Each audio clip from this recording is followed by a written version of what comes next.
শেষ ১৫ ইনিংসে পেয়েছেন মাত্র একটি 50।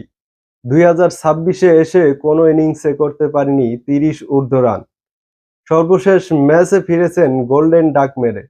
এরপরেও দলের নাম্বার ৩ পজিশনে সুযোগের পর সুযোগ পেয়ে যাচ্ছেন নাজমুল হোসেন শান্ত। প্রশ্ন তাই এসেই যায়, শান্তর বিকল্প কি কেউই নেই? এমন পারফরম্যান্সের পরেও তিনি আছেন কিভাবে সমালোচনার বাইরে? এ নিয়ে বিস্তারিত থাকছে প্রতিবেদনে। দলের নাম্বার ৩ পজিশনে ব্যাট করেন আন্তর্জাতিক ক্রিকেটে সবচেয়ে গুরুত্বপূর্ণ যে পজিশনটা স্বাভাবিকভাবেই আশা করা যায় এই দলের সবচেয়ে সেরা ব্যাটার ব্যাট করেন এই পজিশনে। নাজমুল হোসেন শান্তর কাছ থেকে হয়তো টিম ম্যানেজমেন্ট সেটাই প্রত্যাশা করেন। শান্ত বল করেন না, নেই ক্যাপ্টেন্সির দায়িত্ব, এরপরও নাম্বার ৩-এ দিনের পর দিন খেলছেন, যাকে নিয়ে কেউ কোনো করছে না প্রশ্ন।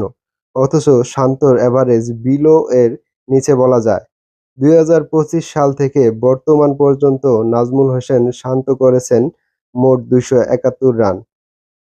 ২৭১টি রান করতে শান্তর লেগেছে মোট ১৫টি ম্যাচ। এই সময় ব্যাট হাতে শান্তর গড় মাত্র ১৮, যা মোটেও একজন ৩ নাম্বার ব্যাটসম্যানকে নির্দেশ করে না। ১.৫ বছরে শান্ত 50 করেছেন মোটে একটা। নিউজিল্যান্ডের বিপক্ষে এই সেই 50-র পর ১৮ মাস গেলেও সেই 50-র পর একবারের জন্য হাঁকাতে পারেনি আর কোনো অর্ধশতকও। এমনকি শেষ ১৯ ইনিংসে শান্তর 50 মোট ২টি। এই সময় সিঙ্গেল ডিজিটে শান্ত ফিরেছেন মোট ৮ বার, এমনকি রানের খাতা খোলার আগেই ফিরেছেন ৪ বার। নিউজিল্যান্ডের বিপক্ষেও সর্বশেষ ম্যাচে গোল্ডেন ডাক মেরেছেন শান্ত।